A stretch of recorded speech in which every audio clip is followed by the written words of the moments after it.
after that. Then here comes Alina. She wins it. Hella wins the title in 2019, and then for the next 4 years is Andrea, and then now you have the current champion, Angela Yo. And like I said, what Jeremy says, it is about one issue, and I understand that. But what he mentioned earlier, how like on Super Classic can drop women's bodybuilding physique 212 and figure because you could say it's a money issue, but you can give someone like Derek Lungford $500,000. So you can't tell me you can't take like 1,000 out of that and put that to pay the sanctioning fees and the prize money for those divisions, or like 200,000. It doesn't take too much. Here we got here my man Damon J coming through. Thank you, Mary. He says, give me a second. He says this. He says, interesting topic. Thank you, brother. We have here Emmanuel L. Shout out to him. He's coming through. He says, "Hey George, hey brother." Also, he says, "What's up?" Oh, not much, brother. And Damon J. He asked a question. He says, who stabbed bodybuilding in the heart? Exactly. Well, like I said again, promoters, sponsors, whoever, really, whoever, we all know the promoters get the money for the shows through the sponsorships by businesses or whoever sponsors that division. But I feel like, I know I don't want to blame so much, but it is on the back of the promoters. Whoever sponsors this division, what's going on? Why did you drop your sponsorship? And if it's William Strength, why did you drop your sponsorship? We got another comment. My man Damon J says, "I read the main topic in the thumbnail." Yeah, thank you. Yes, And also, we have here Raheem Hamilton. He says, "It's called a return on investment." Jake, he said Jackie said he knows he's not getting anything back from his investment. That is why he's cutting shows back. Well, you know what? He only show he has is Rising Phoenix. Tampa Bay is other promoters. Like I did an interview with the Crystal Garcia. She is a figure competitor. She told me during the interview that they dropped figure from the Legion Sports Festival, and was it right about last year? Yvonne Pendleton posted they dropped also physique from that show. Jack Tatone, he also dropped wins by the for the Omaha and dropped wins physique from the St. Louis Pro. Right now, like I said, now I don't care about that show anymore because you don't have a division that I really pay attention to. More like he's gonna put it in like with one of the he's gonna have I think it's men's physique or men's classic, and probably either replace it with maybe bikini or wellness. That's more likely. It's probably going to be wellness because they get a lot more sponsors, a lot more money, a lot more attention. This is for a man, Damon. Shout out to Damon again. He says, "How many shows are they cutting for the women's bodybuilding division?" Well, confirmation here is we have lost at least 2 shows, but there is a bit of horizon. There is another show that's coming back this year, but it's technical qualification for next year's Olympia, and that is the Titan Grand Prix in Anaheim, California. Tina K beat there last year. It was a great show. A lot of ladies there. Some ladies I interviewed. Some ladies we know who could be that show. It was a great show. And here's a man who was there at that show. My big brother, Mr. Big Keith Williams. Here he is. What up? Hey. Yeah. And Keith, like I said, Keith, it doesn't matter to him because he's a man bodybuilder. He's part of, as I call it, the bottom bitch division. They're the ones who bring the money, get the attention. Yes, I'm going to be a hater because, as I said again, I'm going to be right now my man, Silky Johnson, player hater of the year. So I'm going to hate you. I can't hate no more. And like I told Tina, I'm going to tell you guys, I got about 30 minutes and I'll be done because here's the reason why. There's not one female on here fighting for their shit. And if they don't give a shit, I don't give a shit because we making money. They don't give a shit. And I'm going to tell you this right now. I already know why they're doing part of what they're doing. Because I'll say it, I hope they're listening. These women in this division are fucking lazy and entitled. They are. They're very lazy. I've been around it. I've watched it firsthand at the Tampa Pro one year when Tina wasn't even competing. And they were backstage, and Jessica's boxing up boxes. These girls want to get a check, don't want to do shit, but then want to bitch when their sport is going away. At the end of the day, I watched it firsthand. I remember she turned her knee and sprained her knee at backstage helping Jessica, and I went backstage helping them box up all the stuff that they had left over from the goodie bags and all the stuff. Not one competitor that they paid to be at that show was back there helping. So if I'm Jake, I'm washing my hands of the shit. Y'all don't want to do nothing. Y'all don't want to come up and speak. Bye, Felicia, because they don't do shit. How many conversations have we had on this podcast where we said, why don't we see females on your channel? Or the other guy's channel? And they may come on there, but they don't speak up and they don't speak their mind. So at the end of the day, as an open competitor, why should I care? Why should I spend my time on St. Patrick's Day talking about shit that they should be talking about? Why? The question. Well, brother, all I can tell you is if people don't want to fight for what they want or they just feel they deserve, then that's on them. 16th. And as us, the fans, we're the ones who really we love the division. We're fans of the division. We support these ladies. We want them to fight for it. But if you're not going to fight for it, why should we? Sometimes I ask myself, why should I? Why should I say anything? But because again, as a fan, as a content maker, I don't want to see this division go away. I don't want to be seeing a bunch of teeny boppers, who just came off fresh off the beach and jumping in onto a show. I want to see the buff, beautiful ladies. I like to see the women with muscle. I like to see the looks. I like to see the Andrea Shaws, the Angela Yos. Now, if I have to settle for like a Sarah Vilgus or Sharonka Hinton, I don't have a problem with that. But I want to see true women's bodybuilding getting represented at these shows. We have here your favorite man of all time, Keith, Raheem Hamilton, as he's saying. He says, I've been saying that for years. It's all about them wanting dollars, not understanding it's bigger than them. Yeah. Raheem, come on down, son. Come on down, boy. You got something to say? Come down, boy. We got open spot for you. Well, and he's right. And he's right. When this thing came back, and I remember because Tina had just got into it. She just won Miss International. Tina's a workhorse. And I can say this, and I'm not saying it because she's my wife. She's a workhorse.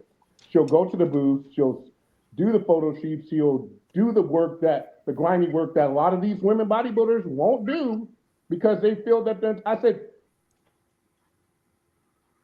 if your sport was, hold on 1 second. If your sport left because we know, I can't name them, but I know 3 people who don't give a effing hell about women's bodybuilding, and they're higher up. And it doesn't even have to do with Jake. Well, I can mention that name. It does have to do with Jake.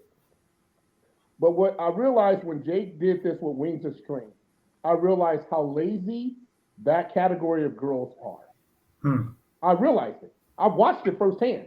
So they can say whatever they want. I watched it firsthand about what they were doing and how they were working, and all they were doing was wanting to collect the check. They didn't want to do the work. They wanted Jake to pay for the plane ticket, wanted Jake to pay for the hotel, wanted to get their per diem, wanted to make, and some girls didn't think they were getting enough money. I'm like, what?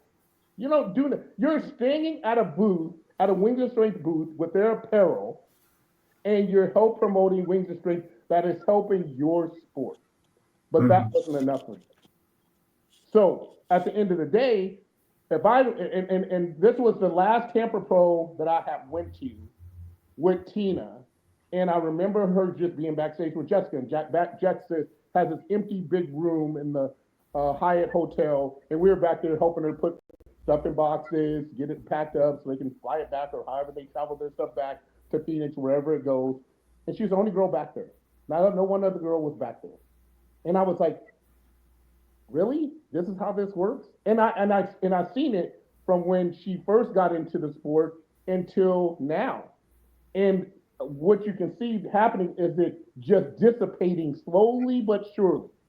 Now Drake is all in with the Manions, which he was, he ended up buying Olympia, so he had to get in with Jim, Tyler, Steve, whoever else, and do that aspect of things. Now he owns Olympia.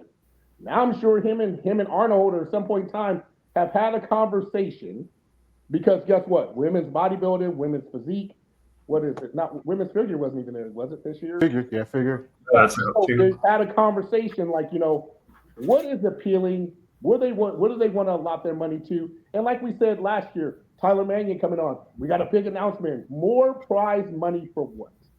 Was it for women? No, it was for men's bodybuilding. Mm-hmm. And I'm an open guy, and I'll speak freely about it. I'm about to retire, so I can give a shit less. At the end of the day, I don't think they've been treated fair, but at the exact same time, as in any sport, is what have you done for me lately? What have these women done for their sport lately to make them relevant? Bikini does shit. Women's physique does stuff. Women bodybuilders that I have seen have not done enough to pump blood that Jake had started back into their sport, and that's just being honest. Hmm. I think there's a lot of truth to that. I'm I think there's a lot of truth to that. Because seriously. I mean, I personally, I've just been seeing this now for a couple of years.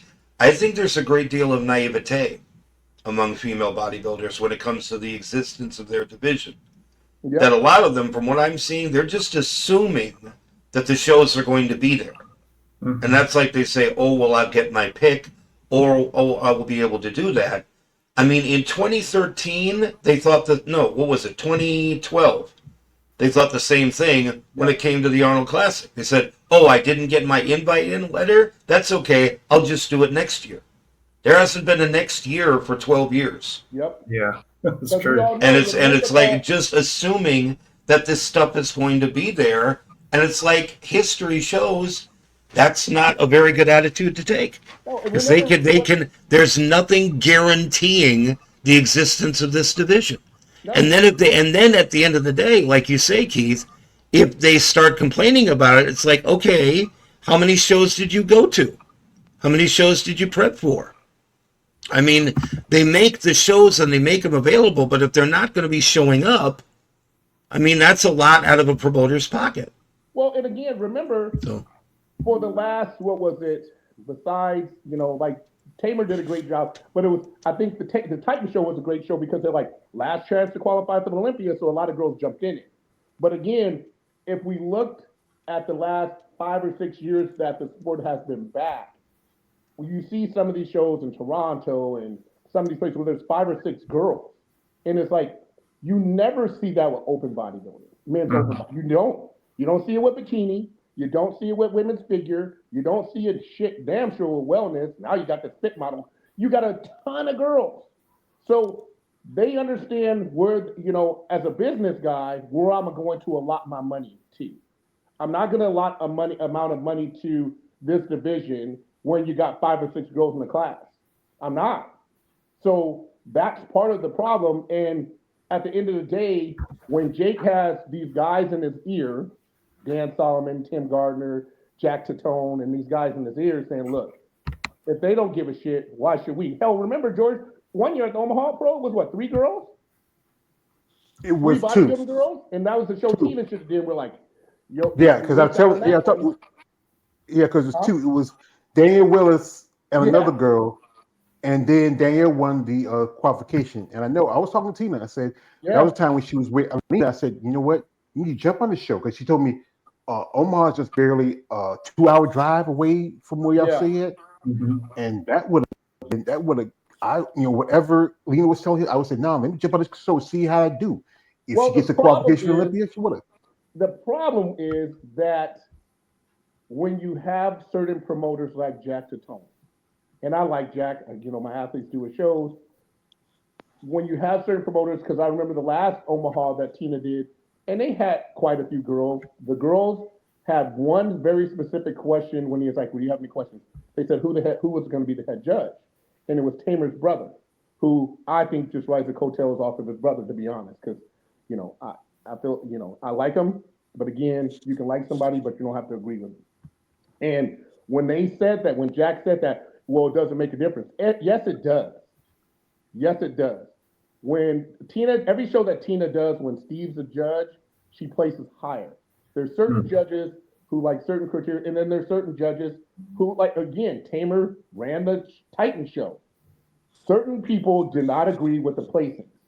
One girl, again, the politics of who's your friend, who you're blowing, and all this other shit comes into effect. And so when you see that happening, certain athletes are saying, "Well, I'm not going to do this show." And I remember specifically Jack saying, "Well, does it really matter?" And Tamer brother showed up, and everybody was pissed because the judge, and I don't even know who the judge they had as the head judge at the time, couldn't make it, so they had to have a fill-in judge and brought him in there, and it was an absolute shit show. Because I remember Linda and Alina both looking at that show like, what is he doing? Because girls that were placing where they were shouldn't have been placing where they were. And that was actually Hunter Henderson's show before she turned pro, and then she went to USA's and turned pro. So I remember it all. So people can say whatever they want. I listened, I remember it all. And it was the girl who we don't speak about on your show when they told her she should go from women's physique to women's bodybuilding because she was just too big. And that was when she looked at Linda and Alina and was like, well, I want to stay pretty. And Lena and Alina and Linda were like, what? So what, are we not pretty? Exactly. So I was like, this is the attitude that these girls have. And that's part of the problem. And I think now that Jake understands the bigger picture and is deep into it with the whole Olympia and the whole everything about the sport, and has these guys, Tim, Dan Solomon, Jack Tatone in his ear, and amongst other people. That's why I could see, and personally, my coach, Melanie, says she gives it 2 years and women's bodybuilding's gone again. Do you think it? I was wondering about that. I've heard from a few folks, they think that it might not be at the Olympia anymore, but maybe go back to the days when Rising Phoenix was the championship for the whole thing. But here's the problem. Guess who owns the Rising Phoenix World Championships? Jake.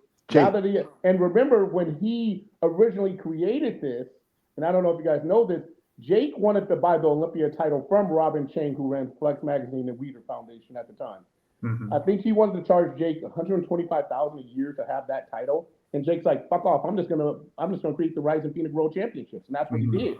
Mm-hmm. So if Jake is not going to have that, I mean, they already got. So remember, it was $50,000 for prize money, then an expensive car. Now they're saying they allocated the money from the car to the Master Olympia, which who knows what's going on with that, because now Iris and Hidetada is doing that. It's like, who's going to sponsor it? Yeah. Who's going to put the money in for it? Jake gave it a run. Now he owns the Olympia. He's making money by now bringing in fit model, because we all know, because that's a basic girl category, that's going to bring a lot of bodies in, just because you don't have to look a certain way compared to the other divisions.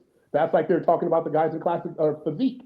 That why does every class have to show legs but that class? Every other class on our sport has to show legs with men's physique. They get to wear these long ass board shorts, don't show any legs, so they should cut the shorts in half and make them show something, because so all they got to do is work out upper body. Bikini don't just got to work out upper body.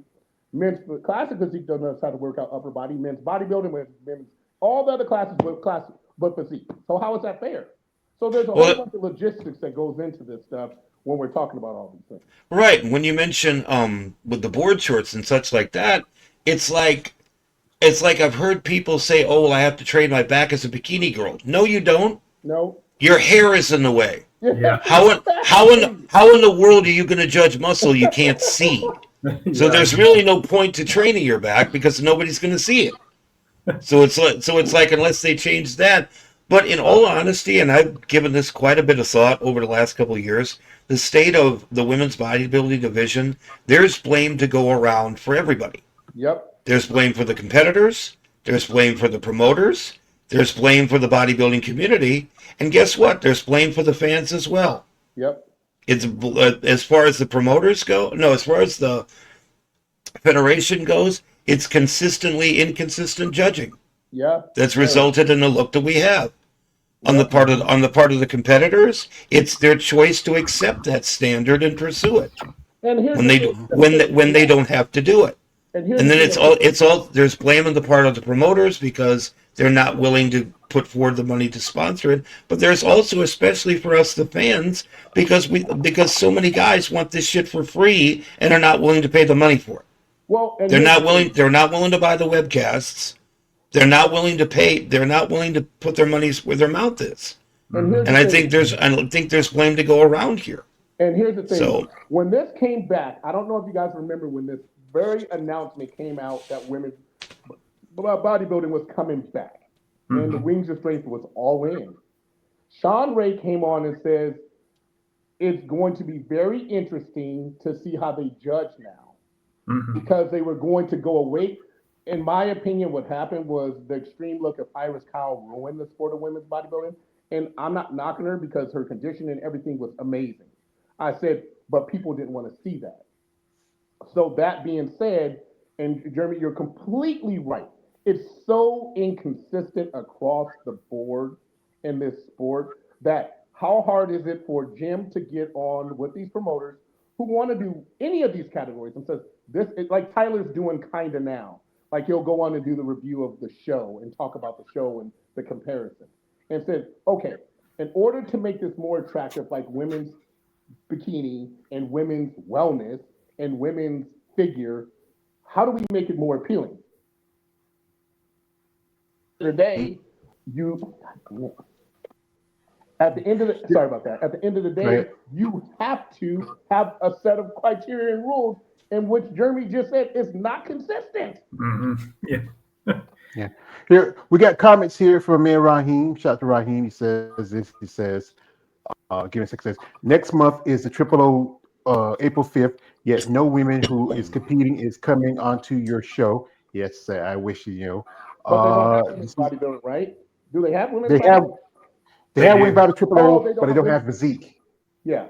Yeah, they didn't get a sponsor for physique this year, so that kind of sucks too. Yeah. So. Damon J says, Raheem Hamilton, I know Julie Wetzel isn't competing at the Triple O Dynasty, nor do I think Teresa Vasquez either. Teresa's competing because she is the champion. She wants to defend her title. I know Tiana Flex is competing. Gabby Vega's competing.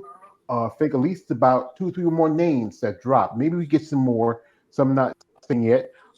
This is from Damien. He says, Ava Malello, I don't know what's going on with her. Is she even competing? Don't know, because I'm not sure actually. Because she's been she's not much on social media. She's kind of very quiet. Also, we have here, this is from Damon again. Shout out to Damon. Appreciate you, brother, coming on here and sharing your thoughts. Give me a second. He says, we have to see if we can meet this year Miss Olympia just as stacked and solid as last year's lineup, because last year was pretty decent. One thing is, I know, was it after 2022 they cut it down to, for most all of the divisions except for the men's division, again the bottom bitch. There was top 5 can compete, but it cut it down to top 3. Yeah. Well, here what they could do, you could take, because women's bodybuilding numbers are getting so thin, make it top 5. That means people like Kristen Mendoza and Nadia Capasoto qualified. But here's the thing about Nadia Capasoto. One thing she did, even though she didn't win her qualification at the Toronto Pro, she turned around and did the Imperial in Spain, won a qualification. Then jumps on the UK show, knowing that this is probably one of the last shows. I think after that was, it was after the Lena Popa Classic, one of the last shows of qualification, which put Rashana Boswell out for qualification, because Rashana did the least. She did the Lena show, she did that show in the UK, and then she did the Marine Muscle Fest. That was qualification next year. I would say, knowing, I said with physique, there's so many shows. That's why you saw how Zama Binta did both Tampa and Texas. This last year, Natalia was kind of quiet. She didn't stretch herself out like she did the year before. And some competitors who even like Shamrock Hinton, she jumped on Texas, even though she's already qualified. Was, hey, Texas has a big chunk of change. You You get $15,000 if you win. Another, I think, is it $5,000 or $7,000 if we hit second, and then another, $2,000 or $3,000 in third. And even if you don't get in the top five, 6 through 10 gets $1,000 a piece. There was a lot of bodies for that show, and we all know that. I remember this was something that Margie Martin posted a while back when she was like in 2022. Um, Tampa Bay Pro when Chelsea won. How when she won back in 2015, she got $5,000, but Chelsea went down to $3,000, and she pointed that out. I'm saying, I mean, I understand it's a money thing. I understand it's a money thing, but it's just there's got to be somebody out there who really loves his sport, who really wants his division to grow. But I know some guys are kind of free. They don't want to get their hands dirty because there's always that assumption. They always, if you like women's bodybuilding, there's something weird about you, something wrong about you. I'm not weird. I'm a fan. I love the sport. I love the division. To be honest here, George, when Jake, and I know this because she's my coach, when Jake got back involved with women's bodybuilding, and a lot of that had to do with Melanie, him partnering up in a lot of things. Let's say that. And when he started getting more, and this is coming straight from when he started getting more involved in the men's bodybuilding and understanding the other categories, he started going away from it. Then they lost their sponsorship. Then they didn't have the level things and all this other thing. And as a woman, you got to look at yourself and say, to do these shows, to qualify for the Olympia, to invest what you won in the earnings. And I'm not mad at the girls who do show after show and win because they paper chasing. What we all do. If somebody says, "Hey George" or Jeremy or any of us, "Hey, you can go to this show," I know this firsthand as an amateur when I was invited to Team U, and I wasn't going to do Team U because I knew, and it happened, that I was going to get backlash for not doing USAs or nationals and winning my title there, but going to Team U. But I got a phone call that says, "Hey, Steve Weinberger says you should do Team U." And I was like, and after I won, I still didn't want to take my pro card because I'm like, I'm going to get backlash for doing this show. And I did, but I did it, and I wasn't even gonna take my pro card. But Sean Ray and Flex Wheeler looked at me and said, "A pro card's a pro card, now go fucking compete as a pro." And I was like, "Fine." What happens is these girls get backlash because they do these shows, but they got to chase their paper because it's not much of it. Like you said, it went from 5,000 to 3,000, and then you got to say they can do, like let's say the Arnold this year was 500,000 for men. Samson even placed in second, made 250,000. And then with another 10,000 for most muscular, you know how many shows these girls would have to do to come close to $100,000? They'd be dead. Oh, they'd be dead.